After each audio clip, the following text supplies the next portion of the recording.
हरे हरे हरे राम राम राम हरे हरे।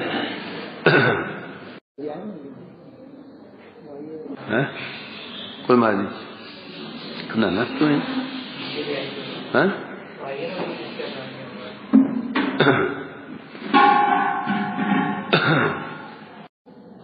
तो आज हमारे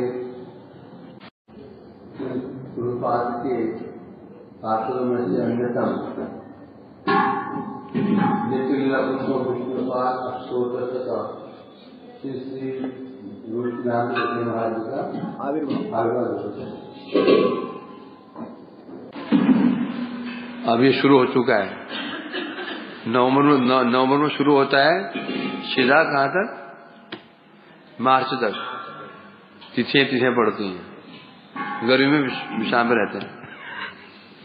सबका आविर्भाव तिरवा प्राय इन्हीं में 2 महीने होता है प्राय।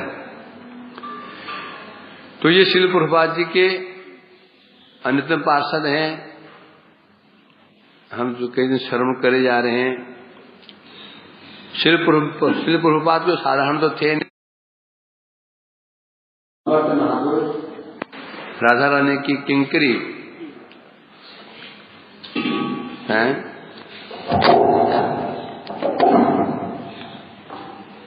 ये माइक में नाश करते हैं, ढीला पड़ेगा।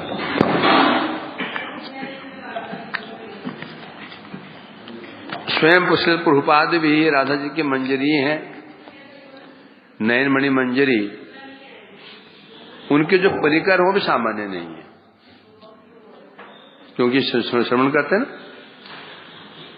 जब श्रील प्रभुपाद जी को आदेश दिया गया था, आप प्रचार करो, विचार करने पर प्रचार कैसे करूं, ना धन बल है ना जन बल है।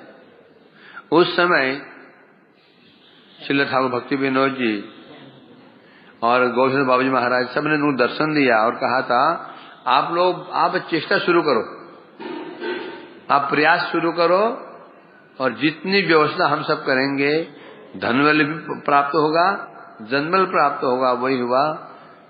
जैसे उन्होंने प्रचार शुरू किया, धड़ाधड़ करके एक से एक महापुरुष उनके चरणों में आश्रय ग्रहण करने लगे।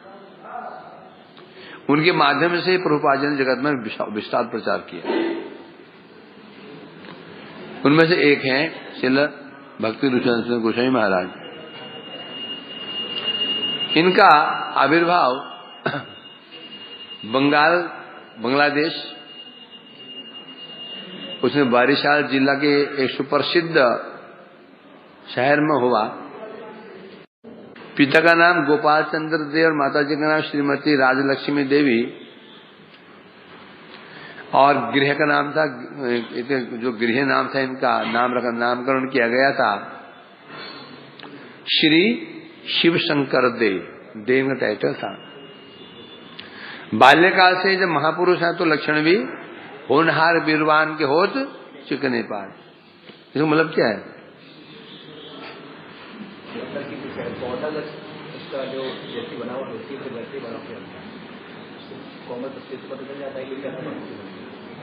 कोमल नहीं तो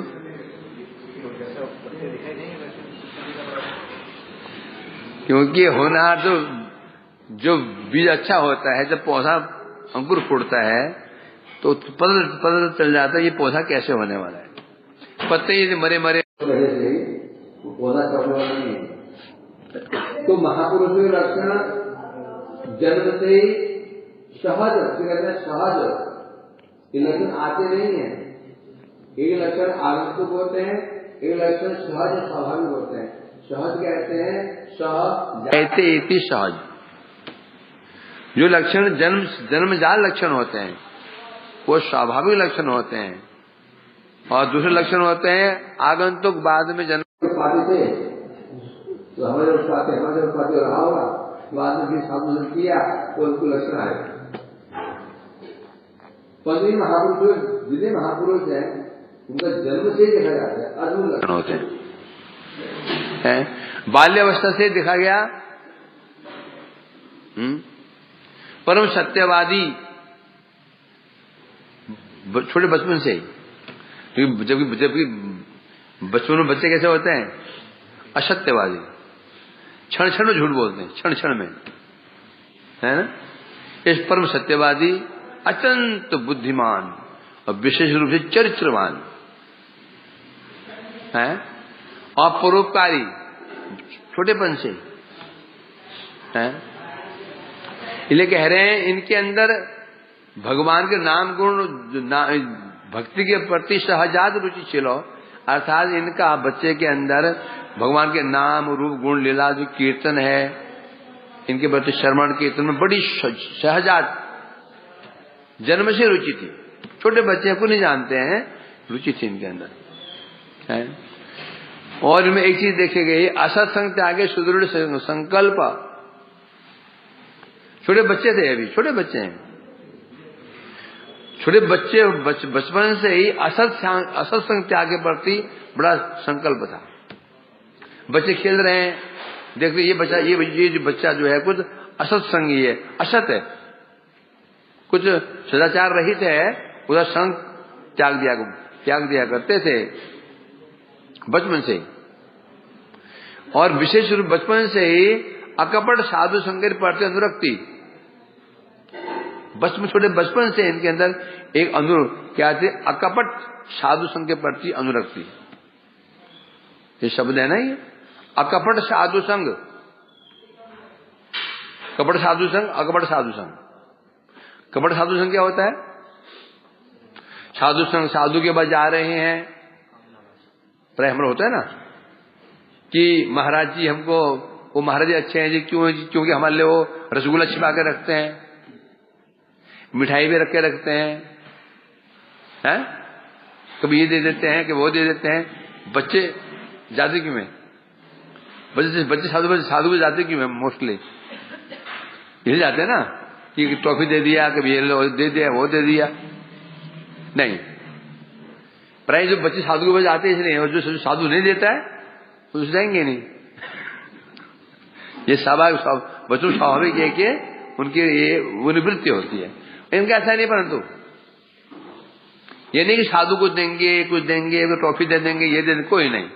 स्वाभाविक रूप में निष्कपट साधु संग, केवल जाते थे साधु के पास में उनका दर्शन के उद्देश्य से, मुझे कथा श्रवण के उद्देश्य से, केवल इसलिए। इन्हें कथा सुन करके दर्शन करके मेरा आत्मकल्याण होगा, तो बोलेंगे छोटे बच्चों का, हाँ कैसे ज्ञान होगा? आत्मकल्याण क्या होता है? पहले बोल दिया, ये चीज इनके अंदर जन्मजात थी। ये जो विवेक होता है ना, आत्म तत्व अनात्म तत्व विवेक इनमें बाल्यकाल से था, तभी तो होगा ना। जब तक हमको आत्म और अनात्म विवेक नहीं है, आत्मा क्या है, अनात्मा क्या है, शरीर अलग है और आत्मा अलग है, ये हमको ज्ञान नहीं है, तो व्यक्ति फिर चेष्टा कैसे करेगा? वो जिज्ञासा कैसे करेगा आत्मा के विषय में? तो इनमें स्वाभाविक जन्मजात ये गुण इनके अंदर था। बचपन से इनके अंदर ये लक्षण दिया गया। दो चीज, अनुकूल संकल्प, प्रतिकूल विवर्जन। असत्संग त्याग के प्रति दृढ़ संकल्प और सत्संग के प्रति दृढ़, दो संकल्प।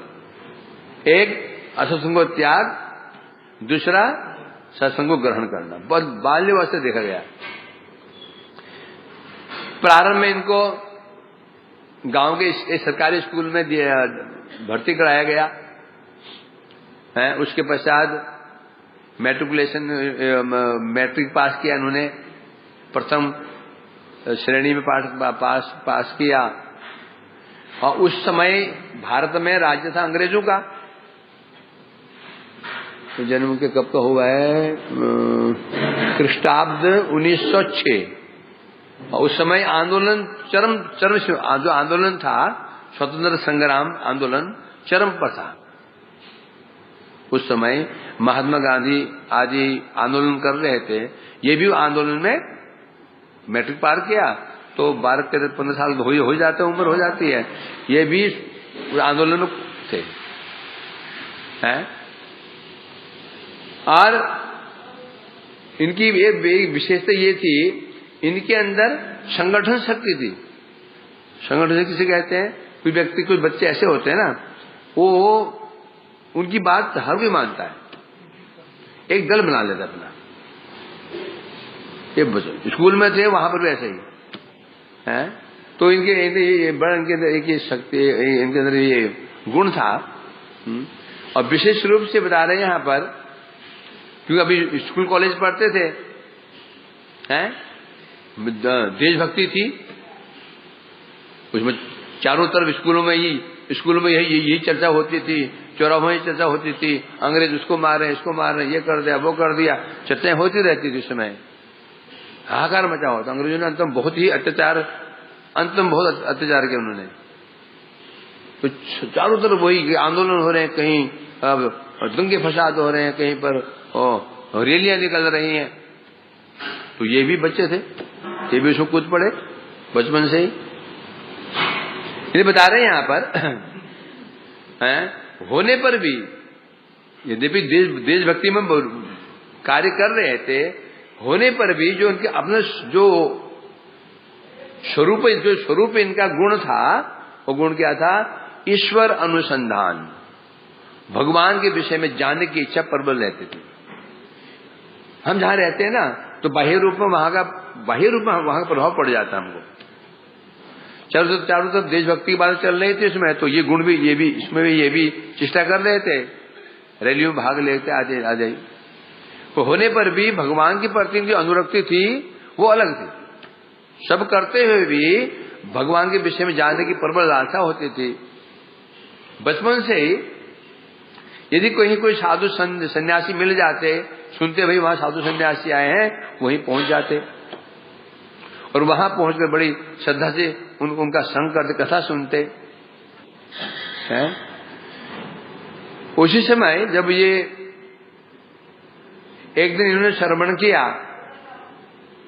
कि एक बहुत बड़े साधु आए हैं और वे इस सभा का आयोजन किया, उस सभा में आयोजन किया गया है, उस सभा में साधु आए हैं, तो ये भी अपने बंधु को, कुछ मित्रों को साथ में लेकर के वहां पहुंचे हैं, वहां पर आए थे। हाँ, तो सुना इन्होंने, वहां पहुंचे कलकत्ता में, कलकत्ता से आए। तो साधु कहां से? कलकत्ता से। जो गौड़ीय मठ के साधु सुना कि कलकत्ता गौड़ीय मठ से साधु आए हैं, बड़े से हरिकथा करते हैं, दिव्य महापुरुष हैं, ये पहुंच गए, बंधु को साथ लेकर पहुंच गए, मित्र को साथ लेकर पहुंच गए और वहां बैठ गए। वहां कथा सुनी और कथा का जो विषय था वहां श्रवण किया उन्होंने कि ईश्वर एक अद्वितीय और वो कृष्ण है। और बंगाल का सिस्टम क्या है? क्या बंगाल सिस्टम क्या है? बंगाल विशेष रूप से जो तो मत तो सब भगवान, सब एक, सब भगवान, काली भगवान, कृष्ण भगवान, सब भगवान। परंतु ये पहली बार सुना कि ईश्वर एक होता है, ईश्वर दो हो ही नहीं सकते, ईश्वर एक है और अद्वितीय है। और है कौन? वो कृष्ण ही, कृष्ण स्वयं भगवान, भगवान स्वयं। इसकी व्याख्या की जा रही थी वहां पे।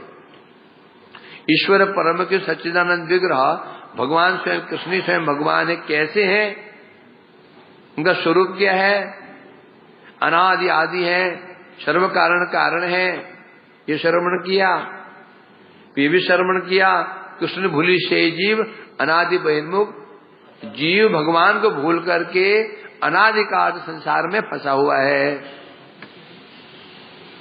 आपको सर ज्ञान है, ये है कि नहीं? हम लोगों को बैठा हुआ है तो संसार में आकर के त्रिताप दग्ध हो रहा है।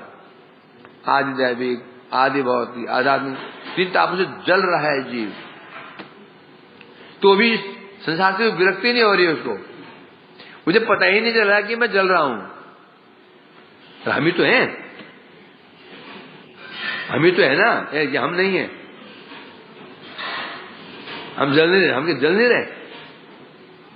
तो संसार छोड़ने की इच्छा हो रही है? हमें संसार छोड़ने की इच्छा हो रही है क्या? अरविंद, हो रही नहीं हो रही?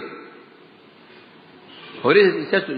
इसलिए संसार से बाहर निकल जाए, नहीं हो रही। इसका मतलब अनुभव ही नहीं हो रहा है। तो यहां कह रहे हैं अनादिकाल से जीव भगवान को भूल करके इस संसार में आ गया है, इसीलिए माया उसको दंड प्रदान कर रही है सुधारने के लिए। किसी प्रकार से ये पुनः अपने प्रभु, अपने जो मूल भगवान का भजन में लग जाए, इसलिए माया कष्ट प्रदान कर रही है। ये सुनकर इन्हें बड़ा अच्छा लगा। नई बात थी।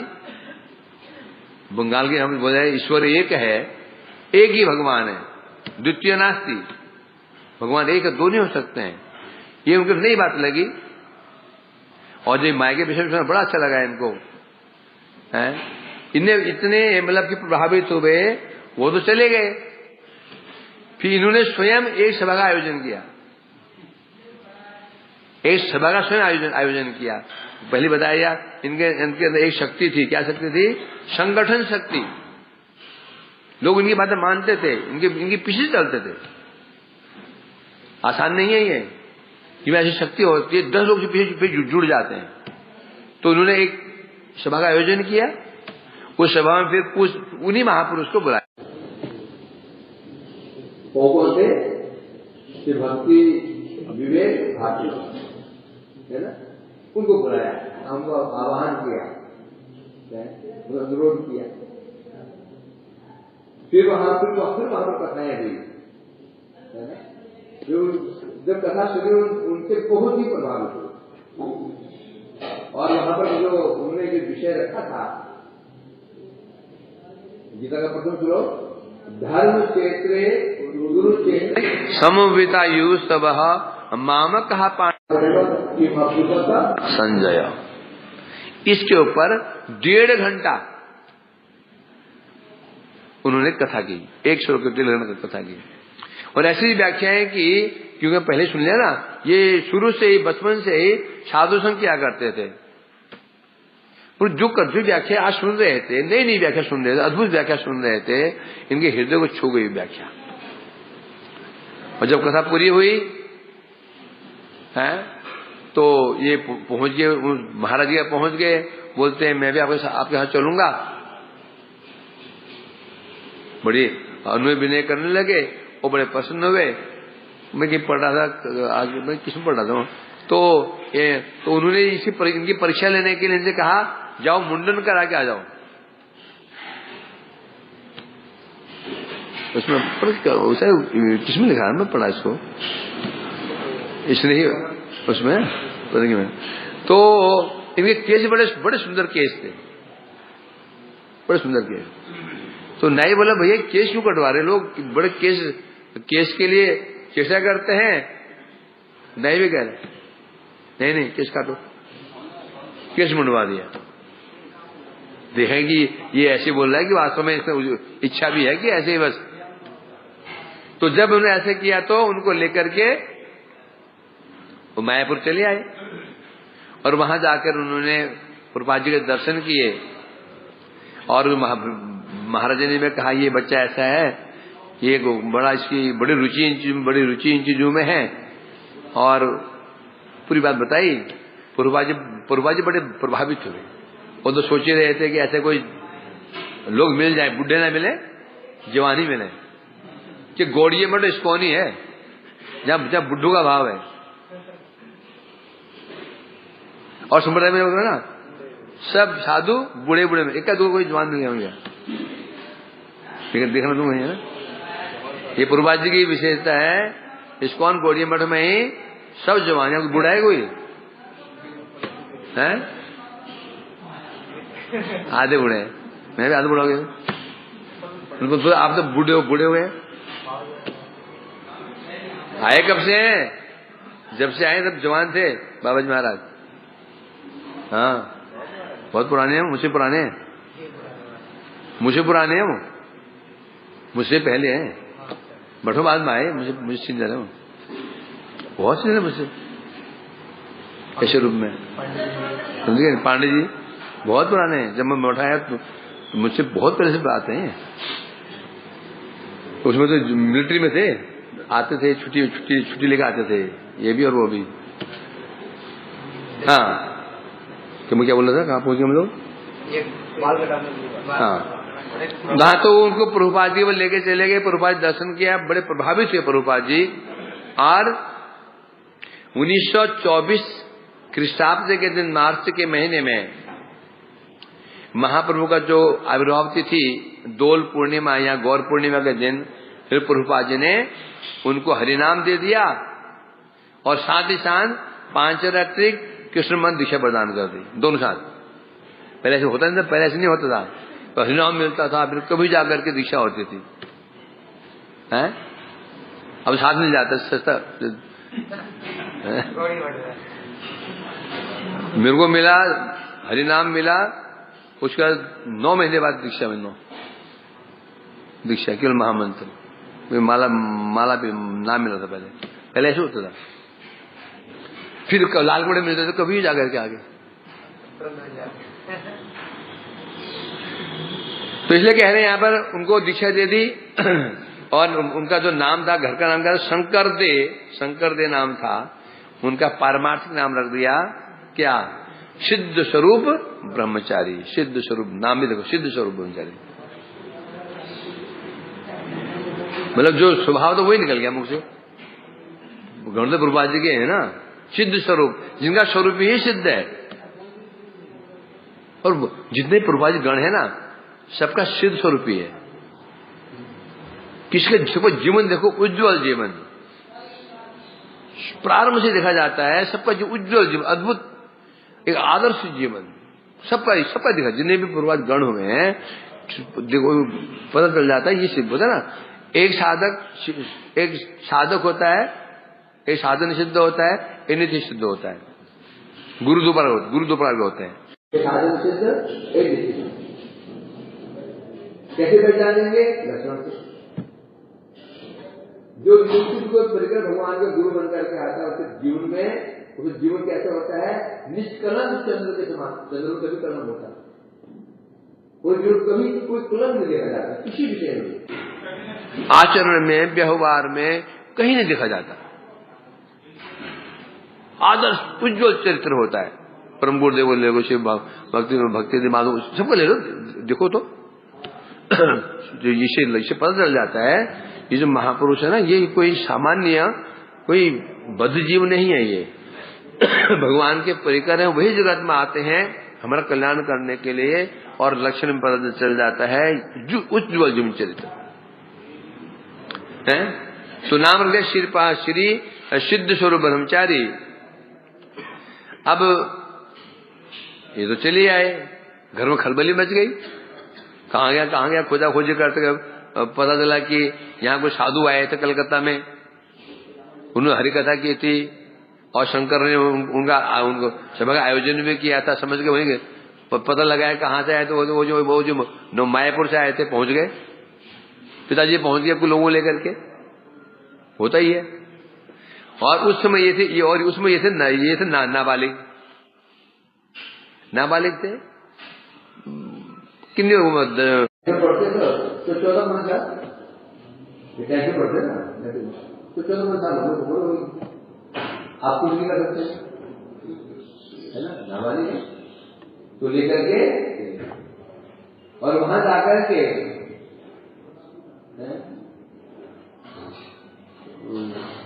ये बोला था तो वहां जाके उन्होंने क्या किया, किस प्रकार से 4-5 हजार परीक्षा की, अभी पढ़ाई जारी रखी कॉलेज में, और 4 साल हो गए जब बालिग हो गए,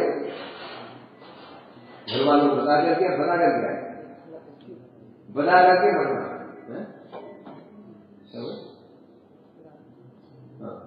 कोई ऐसे कह रहे परम मूर्ति मतलब गए थे बुलाने, नहीं वो बाहर में गए, पपुरपाजी जाने के बाद, लौ पढ़ने के लिए गए, पपुरपाजी जाने के बाद। इसमें ये फिर 4-5 साल को जो हो गया, बालिग हो चुके हैं, तो फिर माता पिता को कह करके और फिर कलकत्ता आ गए, और वहां आके फिर गुरुपाद करना किया, संपूर्ण रूप से वनवास प्रारंभ कर दिया। और मठ में रहते हुए आप कभी कॉलेज नहीं बढ़ सके। मठ में रहते हुए मठ के इतने नियम थे, मठ के नियम कितने हैं? 3 प्रधान नियम है मठ के। पाठ कीर्तन और आरती। तो जो कहते थे कि मठ के जीवन, मठ के प्राण है। यदि मठ में पाठ कीर्तन आरती तय करनी होगी तो समझो विपत्तियां निश्चित है, निश्चित विपत्ति है। जिस मठ में पाठ कीर्तन आरती के रहेगी वो मठ कभी वहां आपत्ति विपत्ति आई नहीं सकती। पक्की बात है ये बात। इसलिए हर मठ में पाठ कीर्तन आरती हो ना हो, पाठ होना चाहिए, कीर्तन होना चाहिए, आरती तय होनी चाहिए, तो मठ सुष्ट में चलता है, भजन होगा। यदि 3 चीज छूट गया मठ ही नहीं है। मठ इतना नहीं है। हमारा मठ बहुत बड़ा मठ है, कमरे कितने हैं? 40 कमरे हैं। कीर्तन होता है ना, कीर्तन मठ नहीं है। बहुत बड़ा मठ है, 1 कमरा है, 1 कमरा है, 2-3 बार पाठ होता है, आरती होती है, और ये बड़ा मठ समझे। ब्राह्मण से कहते हैं एक जगह 1 कमरा है, उसमें आधे साधु रहते हैं, आधे में साधु में रहते हैं, आधे में साधु, आधे में ये बीबी में कटे दे रहते हैं, आधे साधु आधे में बन जाते। ब्राह्मण कहाँ पर है? ब्राह्मण कहाँ पर है? ब्राह्मण नहीं है, वही ब्राह्मण क्या मतलब है?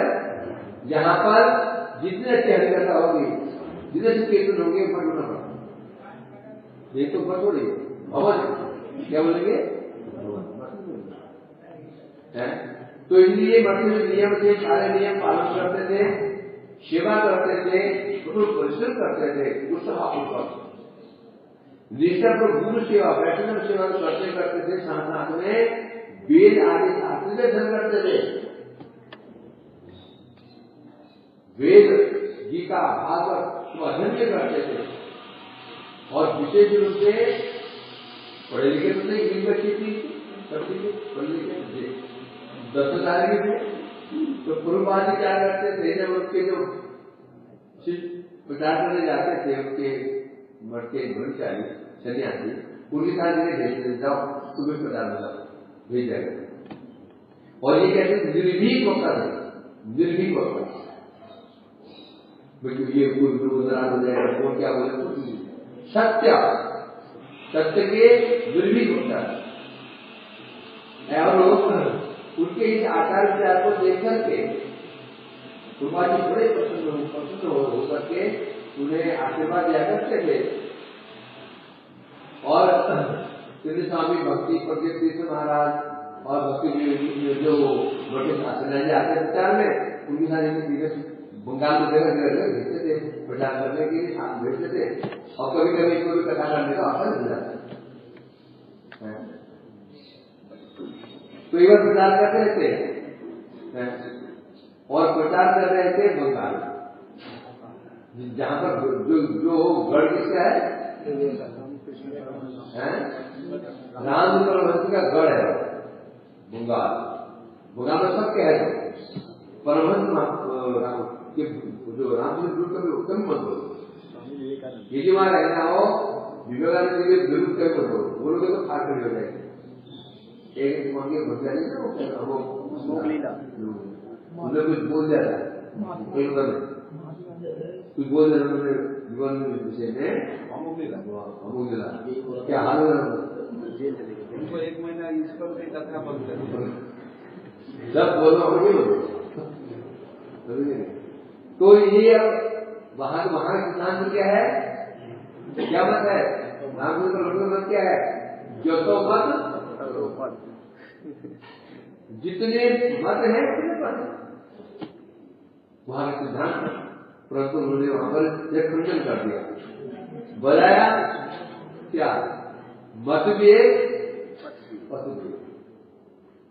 पद क्या है, महाजन को बताओ, ये सब पद एक ही पद है, एक ही पद है और एक ही लक्ष्य है। लक्ष्य क्या है? क्या लक्ष्य है?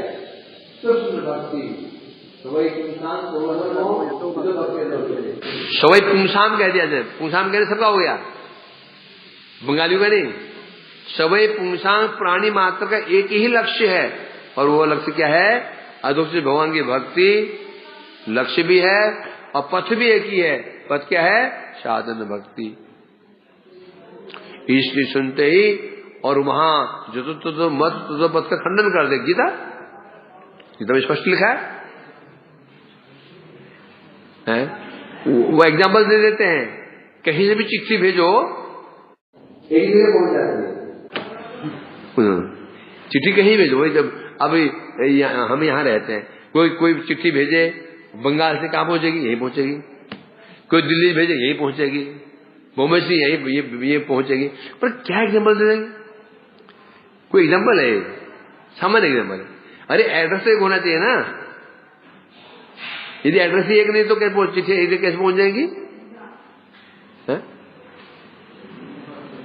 और जब जीव, उनका सिद्धांत है, अभी भेद बुद्धि है, भेदभाव है।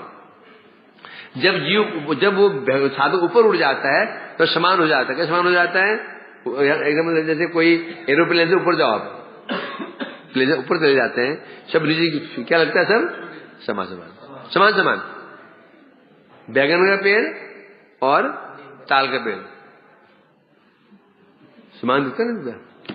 तो जब साधु ऊपर उड़ जाता है तो सब समान हो जाते हैं।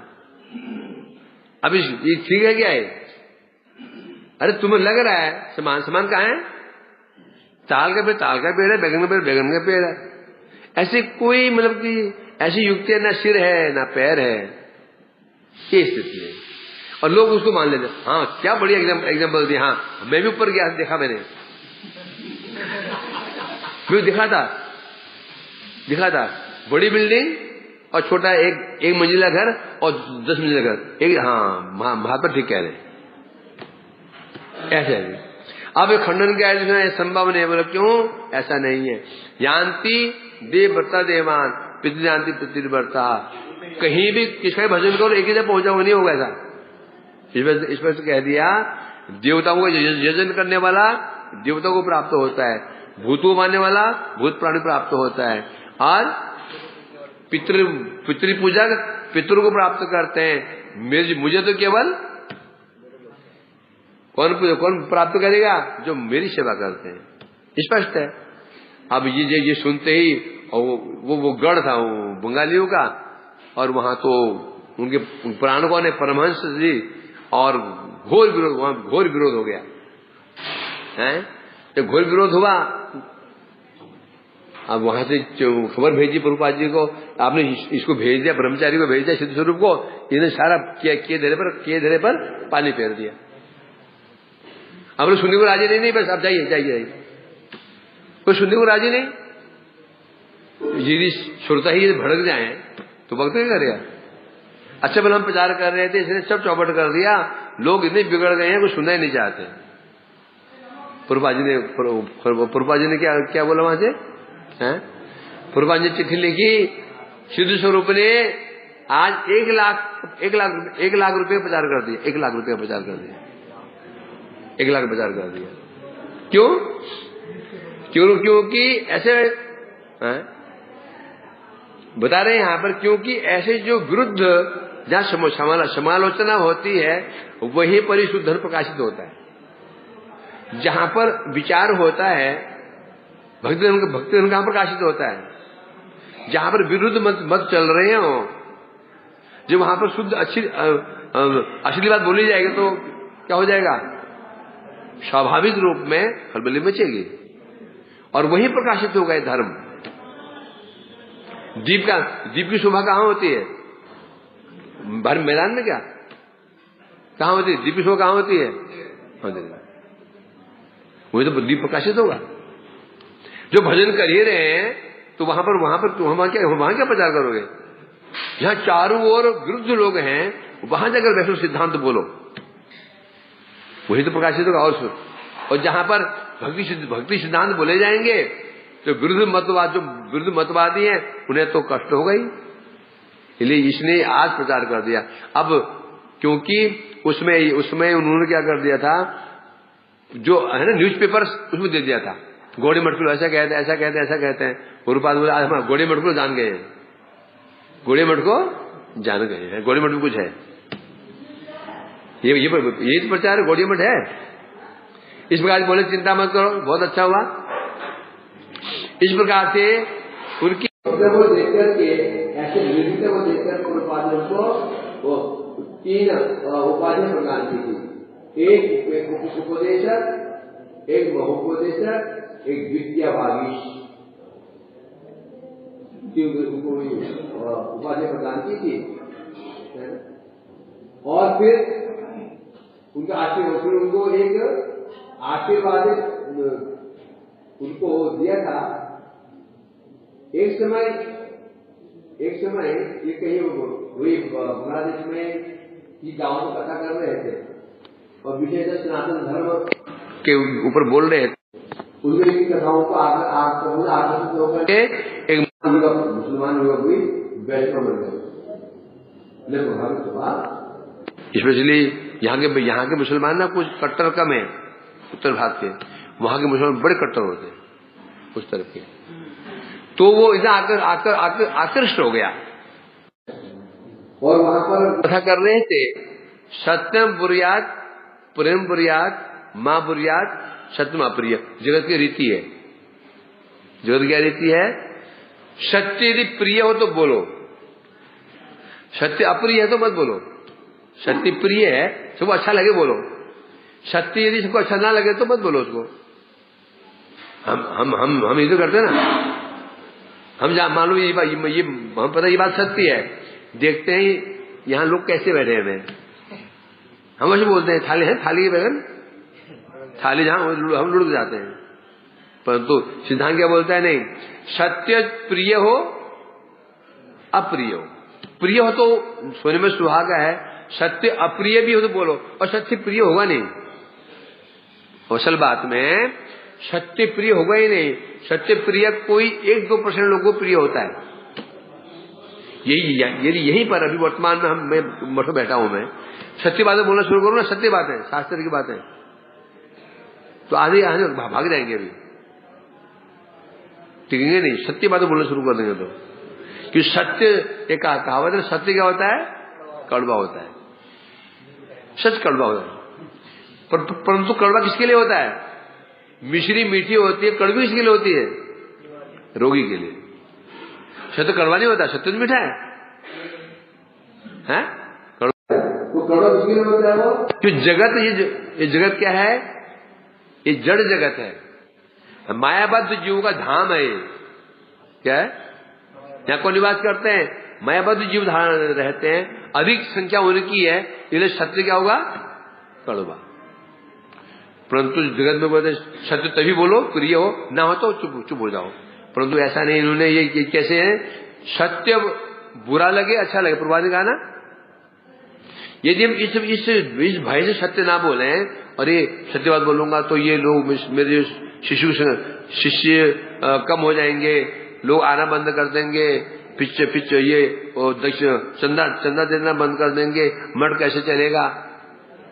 इस भय से जब सत्य नहीं बोलते हैं, गुरुपाद का उपदेश है, तो हम अपने धर्म से च्युत हो गए। हम वैष्णव धर्म से हम च्युत हो चुके हैं, ये मानना पड़ेगा। इसलिए अच्छा लगे ना लगे, सत्य है तो सत्य है, बोलना पड़ेगा। इसलिए कह रहे हैं यहां पर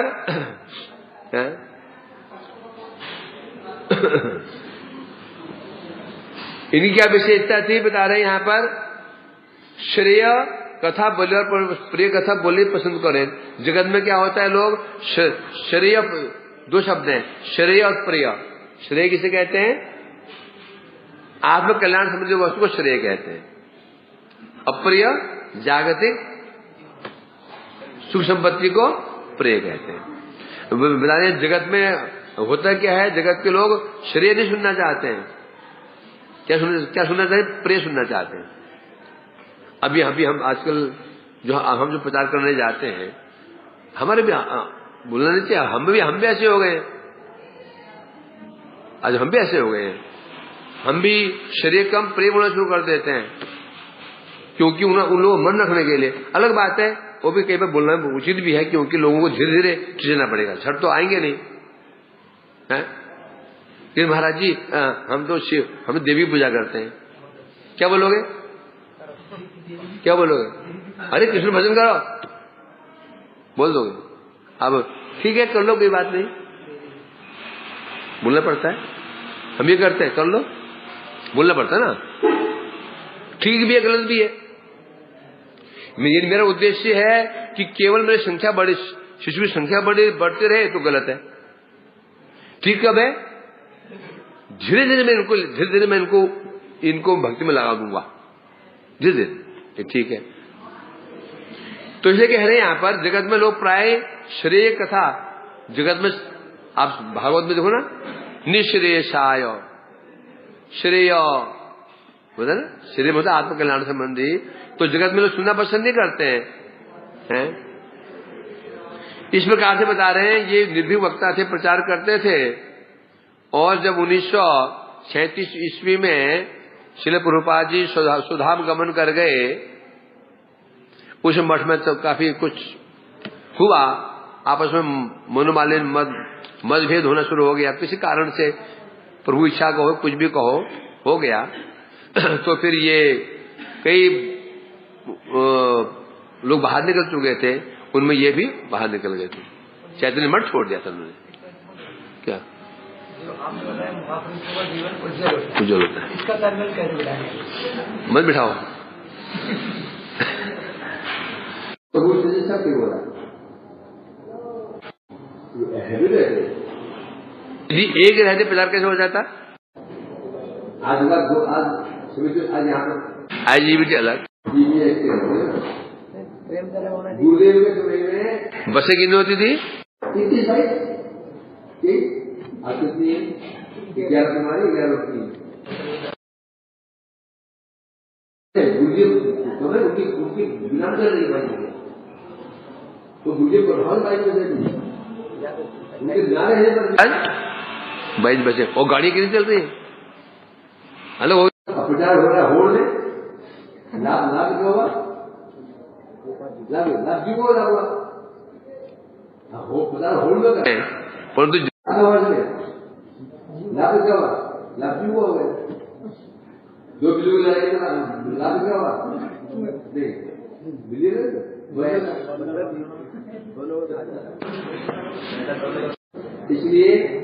इसलिए ना अधिकार से बाहर नहीं बोलना चाहिए। अब जो हुआ, क्या परिस्थिति, जैसे भी, इसलिए उसको समझो, प्रभु जो हो प्रभु इच्छा से होगा, अधिक नहीं बोलना चाहिए, अपराध की संभावना बढ़ सकती है ना। जैसे भी वही अलग निकल गए। फिर 1941 ईस्वी में इन्होंने अपने गुरु भ्राता श्रीमद भक्ति परशुन बोधायन गोस्वामी महाराज से इन्होंने संन्यास ग्रहण किया, वैदिक मंत्र से, वैदिक विधानानुसार, और नाम इनका पड़ गया श्री भक्ति श्री रूप सिद्धांति गोस्वामी महाराज। नाम भी अद्भुत, भक्ति श्री श्रीमद शोभा, भक्ति की जो शोभा है, यहाँ सिर्फ साक्षात भक्ति स्वरूप है। जितने भक्ति सिद्धांतों में जो साक्षात भक्ति सिद्धांतों के स्वरूप नाम भी है ना। जिनने गण प्रभुपाद दिया, नाम देखो सबका, भक्ति प्रज्ञान केशव गोस्वामी महाराज हैं, भक्ति दैत माधव, नाम भी ऐसे ऐसे है, अद्भुत नाम है। तो नाम पढ़ा है इनका। उससे संन्यास लेने के पश्चात अब ये प्रचार में निकले, प्रचार करना शुरू कर दिया सर्वत्र। इनके आचार प्रचार से लोग बड़े संतुष्ट होते थे, आकृष्ट होकर के अनेक लोग इनके चरणों में आश्रय ग्रहण करने लगे हैं। इस प्रकार से, और ये तो एक काम हुआ। इनका जो वैशिष्ट, प्रचार तो सभी करते हैं, बड़ी बात नहीं है। इनका वैशिष्ट क्या रहा? इनका वैशिष्ट ये रहा, क्या? ग्रंथ प्रकाशन है ना। स्पेशली उपनिषद, जो 11 उपनिषद है, उनका अनुवाद किया इन्होंने। उपनिषद गौड़ीय मठ में यद्यपि वेद वेदांतों को ध्यान नहीं देते हम लोग, वेद वेदांतों को ध्यान नहीं देते, देखा जाता है ये। हमने कभी यहाँ पाठ हमने क्या पाठ कभी किया वेदांत के ऊपर? नहीं किया। हम तो वही गौड़ीय ग्रंथ तो वही पढ़ते हैं, मन शिक्षा हो गया, भागवतम हो गया, गीता हो गया, ये पढ़ते हैं ना। इन्होंने क्या किया, इन्होंने जो 11 उपनिषद 108 है, उसमें 11 उपनिषद जो है वो क्या है? भक्ति संबंधित है, भक्ति संबंधित है। उन 11 उपनिषदों का अनुवाद किया। ईशा के न कठ ऐत्रेय तैत्रेय मांडुक्य मांडुक्य छांदोग्य बृहदारण्यक, ऐसे 11 उपनिषद उनको अनुवाद किया। उस पर भी एक विशेष ग्रंथ क्या था? गोविंद भाष्य, बांग्ला में था, संस्कृत, वो बांग्ला में करवाया। गीता 3 खंडों में की। पहले हमारी गीता नहीं थी ना, तो हम इनके मठ, पहले हम गीता इनके मठ से आगे बढ़ते थे। वो शायद 3 खंड में गीता, 3 खंड में गीता थी, 3 खंड में, 3 खंड, पति भर 3 खंड थे। और जब गुरुजी ने ग्रंथ गीता प्रकाशित की तो उसके आधार पर की है आदि, क्योंकि हम तो करते हैं ना, तो उस 3 खंड के आधार पर ही गीता की है, उसका आश्रय लिया, तो हमारी गीता बनी है। तो वहीं से लगे हम पढ़ते गीता, बहुत बड़ा महत्व था गीता का अनुवाद, वेदांत सूत्र है। यदि वो नहीं होता, आज वेदांत सूत्र जो हुआ है, अभी तो हिंदी में आ गया ना, परंतु पहले बांग्ला में ही था, पहले बांग्ला में था। मूल वेदांत सूत्र संस्कृत में है, उसका अनुवाद उन्हें हिंदी में बांग्ला में किया। 11 उपनिषद और गीता और भी कई ग्रंथ उन्होंने अनुवाद करवाए। ये उनकी विशेषता रही उनकी। और इनकी विशेषता देखी जाती है, इन्होंने मठ प्रकाशन में बहुत महत्व नहीं दिया। मेरे मठ बन जाए, मठ प्रकाशन में महत्व नहीं दिया। इनके मठ है कितने? बस एक पुरियों का मठ है, एक नवद्वीप का मठ है, जो बाद में यहाँ दिए तो बाद में हुआ। तो इन्होंने भी ख्याल में 2-3 मठ ही स्थापित किए। किन मठ के? क्यों 3 मठ? इन्होंने मठ को महत्व नहीं दिया। कलकत्ता, नवदीपुर 3 मठ बनाए इन्होंने। और मठ है आदर्श मठ। यदि सेवा देखी जाएगी, ये सेवा देखनी है, मठ की सेवा देखनी हो, तो कौन मठ है? इनका ही मठ है। जो सेवा परिपाटी देखी जाती है, इनके मठों में सेवा परिपाटी। जो मठ बनाया सुंदर और चित्रकारी, देखो पहले चैतन्य मठ था, तो वहां बहुत चित्रकार नहीं है। जब इन्होंने मठ बनाया पुरी में और नवद्वीप में, चित्रकारी, उसी के आधार पर हमारे गुरु महाराज जी ने फिर ये मठ बनाए, सुंदर ये कलाकृतियां बनाई। यहाँ पे कलाकृति के माध्यम से ही उपदेश उन्हें कह रहा था। इनके शिवाजी महाराज ने एक बार कहा था, एक समय ऐसा आएगा कि दीवारें कथा बोलेंगी, लोग नहीं रहेंगे, दीवारें कथा बोलेंगी। दीवार मतलब उपदेश। मैं पुरी में गया था, तो उनका मठ देखा मैंने, एक रथ बना हुआ है, गोपी रथ, गोपियां चक्का बनी हुई है, गोपियां रथ बनी हुई है, पूरा घोड़े बने, पूरा ऐसे अद्भुत रथ है वो व्यू। ठीक है, उन्होंने कहा था कि एक समय ऐसा आएगा हमारे मतलब लोग नहीं रहेंगे, परंतु ये दीवारें कथा बोलेंगी, हरी कथा बोलेंगी। ऐसे चित्र बना रखे हैं, और चित्र के माध्यम से उपदेश प्रदान है। इस प्रकार से इन्होंने विशेष काम किया, जो आज जिसके कारण भक्ति धाम में सिंधु बिंदु, उज्ज्वल निर्मणि किरण, महाजन गीत संग्रह, बहुत उन्हें भागवत मित्र कणा, ये सब इन्होंने अनुवाद किए हमारे कल्याण करने के लिए। यदि ये नहीं करते तो आज हमारे सामने उपनिषद नहीं होते। पढ़ने पड़ते, हम पढ़ना पड़ता वही मायावादी व्याख्या, गीता पढ़ने थे वही मायावादी व्याख्या।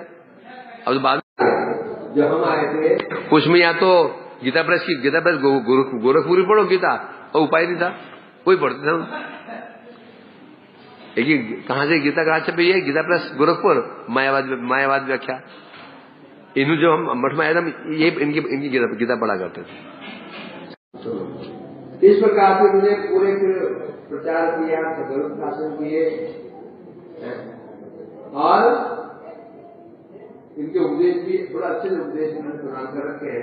मुझे एक उपदेश बड़ा अच्छा लगा है। क्या बता रहे हैं? कौन कपट प्रचुर व्यक्ति खूब गुरु सेवा रूप शिष्य अभिनय करिया, गुरु गौरांगे सेवोपकरण विषय वैभव आत्मसात करिया, कनक कामणी उभयर भोक्ता से बता रहे हैं। हमारे जैसे कई कपट, जो अत्यंत कपटी व्यक्ति, बहुत चतुर व्यक्ति है, वो क्या करता है?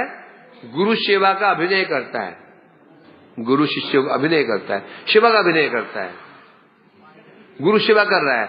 वास्तव में अंदर क्या बात छिपी हुई है? गुरु के माध्यम से भोग करना है। गुरु के बाद गुरु प्रसिद्ध हैं तो हमारी प्रसिद्धि हो जाएगी, हमें ये मिल जाएगा, मिल जाएगी। बता रहे हैं यहाँ पर इस कपट भाव से सेवा करते हैं। ताहादे प्रकृति शिष्य होते गेले, क्योंकि बता रहे अब परिचय कब होती है? गुरुदेव प्रकट काले बुझ जाए ना। जब गुरुदेव जगत में रहते हैं ना, पता नहीं चलता कौन शिष्य कपटी, कौन शिष्य कपटी, कौन शिष्य कपटी नहीं है, पता नहीं चलता। जब गुरुदेव स्वधाम गमन कर जाते हैं, उसके पश्चात स्वरूप प्रकाशित होता है। जब गुरुदेव चले जाते स्वधाम, फिर पता चलता कौन शिष्य कैसा था, सामने पता नहीं चलता है। तो इसलिए कह रहे हैं, क्योंकि गुरु सेवा का लक्षण क्या है? बता रहे हैं, गुरु सेवा के लक्षण यह है, गुरुदेव अभीष्ट जाना दरकार। गुरुदेव का अभीष्ट क्या है, मनोभीष्ट क्या है, उस मनोभीष्ट को पूरा करना ही गुरु सेवा है। बस मनोभीष्ट पूरा नहीं किया हमने, और बहुत हम कर रहे हैं, बहुत कुछ कर रहे हैं, प्रचार कर रहे हैं, दुनिया निर्माण का बाउंडर मचा रहे हैं, ये हम अपने लिए कर रहे हैं, गुरु के लिए नहीं कर रहे हैं। गुरु के लिए तभी बोला जाएगा, गुरु की इच्छा अनुसार हो तो सेवा, अपनी इच्छा अनुसार हो फिर सेवा नहीं है। इस प्रकार से बड़ा सा उदाहरण दिया उन्होंने। बता रहे अंत में कह रहे, मैं अपने समस्त आश्रित वर्ग को, अपने आश्रित जो भक्त लोग हैं उन्हें मैं सावधान करता हूं। ज्ञात अज्ञात भाव में वैष्णव भाव सावधान। क्या बता रहे हैं? सावधान कर रहा हूं जो मेरे आश्रित हैं, चाहे गृहस्थ हो चाहे त्यागी हो, उन्हें ज्ञात अज्ञात, ज्ञात मतलब जानबूझ करके, अज्ञात पता नहीं चला, वैष्णव अपराध से बचाना होगा। वैष्णव अपराध दो प्रकार से होता है। एक हम जानते हैं हम अपराध कर रहा हूं, जानता हूं अपराध कर रहा हूं मैं, और एक कभी अपराध होता है पता नहीं चलता अपराध हो गया। परंतु ज्ञात सारे अज्ञात सारे जो हम ऐसा अपराध करते हैं, ये हम बता रहे हैं। मैं तो अंतिम मेरा उपदेश है कि मेरे जो आश्रित भक्त हैं, मेरे शिष्य आदि हैं, उन्हें इस वैष्णव अपराध से सावधान होना होगा। गुरु अनुगत्य और अपराध से सावधान होकर के गुरु हरि भजन करना, मानव जीवन को सार्थक करना होगा। बस, और ये अंतिम उपदेश है, और बस। परंतु ये आसान नहीं है। वैष्णव अपराध यदि उठे हाथी माता, उपाड़े छिंदेदार सुखे जाए पाता। यदि हम वैष्णव अपराध से बच जाते हैं तो हम लोग 80% काम हो गया। वैष्णव अपराध से बच जाते हैं, हमने 80% मार्ग तय कर लिया। कौन सा मार्ग है? कृष्ण मार्ग, कृष्ण एक्सप्रेस वे। कहां लिखा है? कृष्ण वर्तम। हम कौन से मार्ग में बढ़ रहे हैं? कृष्ण मार्ग में बढ़ रहे हैं। इस मार्ग में हमने वैष्णव अपराध से बच गए, 80% यात्रा हमने पूरी कर ली, 20 बच गया बस। और यदि हम अपराध से नहीं बचे तो कोई संभावना नहीं है। अपराध से यदि हम नहीं बचे तो भक्ति मार्ग में 80 मतलब कि इधर चलना बहुत दूर की बात है, कदम ही रख पाएंगे। जब तक हम वैष्णव अपराध कर रहे हैं तो भक्ति मार्ग में हम सोचो हमने अब पैर भी नहीं रखा, नहीं समझे। यदि हम वैष्णव अपराध कर रहे हैं, जानबूझ के कर रहे हैं, जानते बूझते हुए भी कर रहे हैं, अपने कुछ कामनाओं की पूर्ति के लिए कर रहे हैं, तो समझो भक्ति मार्ग में चढ़ना बहुत दूर की बात है, भक्ति मार्ग ही दूर है हमसे। इसलिए अपराध बड़ा महत्वपूर्ण है, इसलिए हमको अपराध से बचना होगा कि स्पेशली वर्तमान अवस्था में अपराध की संभावना बढ़ चुकी है। तुम्हारा दुर्भाग्य कहो, कुछ भी कह लो, तुम ऐसे मठ में ऐसे समय में आए हो, अपराध की संभावना क्षण क्षण में संभावना है, समझेंगे नहीं। हमारा कुछ सौभाग्य कुछ रहा हुआ था बहुत, हम जब आए तो संभावना बहुत कम थी। वो संभावना क्या थी, हम जानबूझ के आगे मेरे को माल बोल दिया करते थे। अब अपराध की संभावना क्षण क्षण में हो जाती है।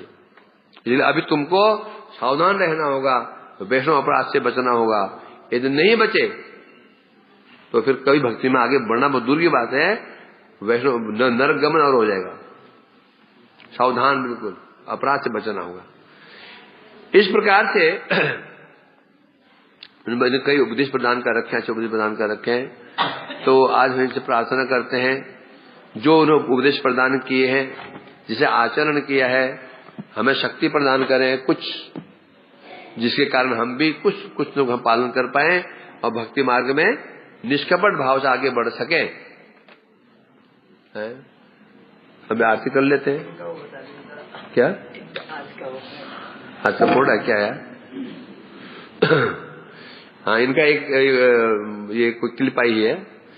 केवल वही साधु वास्तविक गुरु होते हैं जो होते हैं सारे शास्त्र के रहस्य को जानने वाले होते हैं। शास्त्र के बात नहीं, शास्त्र के रहस्य को। शास्त्र हम भी जानते हैं ना, रहस्य मतलब सार, वही गुरु हो सकता है। और जिसका मन भगवान में निमग्न होता है पूर्ण रूप, जिसका मन पूर्ण रूप भगवान में निमग्न है। श्लोक में आए ना, ब्रह्मणि उपशमासनि, संसार से पूर्ण अनासक्त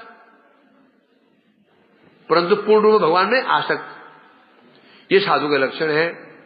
जो बद्धजीव मन की इच्छाओं को तुष्ट करने के लिए बोलते हैं, जो व्यक्ति जो कथा करते हैं, क्यों? केवल मन की इच्छा पूरी करने के लिए। मन की इच्छा क्या है? लोग मेरे को समझे, माने, जाने मेरे को, प्रभु जी कुछ है, लोग माने, हाँ प्रभु जी क्या कथा बोलते हैं या महाराज क्या कथा बोलते हैं। यदि ये भावना बोलते हैं तो, और इस प्रकार से मुझे आकर्षित करने का प्रयास करते हैं, वो गुरु होने योग्य नहीं है। जो केवल कथा यो बोलता है लोगों को आकर्षित करने के लिए, लोगों को आकर्षित करना तो किससे उपाय? क्या उपाय है? उनके अनुसार चलो, जैसा लोग सुनना चाहें वही बोलो। मैं देख रहा हूं इस चीज को, सम्मान पाना बहुत आसान है, बहुत आसान है। जो जैसा चाहे वही बोल दो सब तुम्हारे पीछे पीछे, बहुत आसान है, बहुत। मैं देख रहा हूं ये प्रचार करना कोई मुश्किल काम नहीं है। लोग पंजाब में जय देवी जय देवी जय देवी, बोलो उसे काली माँ महात्मा जी महात्मा, ठीक है। वहां बंगाल जुड़ गया, यहाँ पंजाब जुड़ गया, गण बाबा थे मोरिया, वहां महाराज जुड़ गया है। उत्तराखंड में नमो शिवाय उत्तराखंड जुड़ गया, जय श्री राम जो उत्तर भारत जुड़ गया, आसान। अब तुम बोलो नहीं, हम तो कृष्ण भक्त है, कृष्ण से भगवान स्वयं महाराष्ट्र भी गया बंगाल भी गया, उत्तराखंड भी गया, बचा थोड़ा एक ब्रज यहाँ भी गया। यदि बोलते कि जन्म कृष्ण का गोकुल में है तो मथुरा भी गया, इसलिए कह रहे हैं यहाँ पर। तो ऐसा व्यक्ति गुरु कहलाने योग्य नहीं है। कितनी बड़ी बात, जीव के शत्रु है, जो जीव को भ्रमित कर रहे हैं। कृष्ण से भगवान से हम नहीं बोल पा रहे हैं, डर के मारे बोल दिया तो कई तो शिव भक्त छिटक जाएंगे, देवी भक्त छिटक जाएंगे, तो वो गुरु नहीं बल्कि जीव के परम शत्रु है। तो सोचो, इसे कहते सत्य। कड़वा है कि नहीं है? कड़वा है कि नहीं है? ऐसे भक्त थे। बुरा अच्छा लगे बुरा लगे, उनके मोहक शब्दों के प्रति कितना आकर्षण क्यों ना हो, बता रहे ऐसे जो गुरु होते हैं जो केवल अपने स्वार्थ के लिए उपदेश देते हैं, शिष्य बनाते हैं या उपदेश प्रदान करते हैं, ऐसे गुरु के प्रति आकर्षण क्यों ना हो, वह संग कभी नहीं करना चाहिए। कितनी अच्छी कथा के बोले, दर्शनधारी हो, गुणधारी हो, कुछ भी हो, तो उनका संग कभी ना करें, सावधान कर रहे हैं। ऐसी भाषा इनकी थी। ये बोलते कड़वा सच क्या होता है? कड़वा होता है। चलो अभी आरती कर लेते हैं।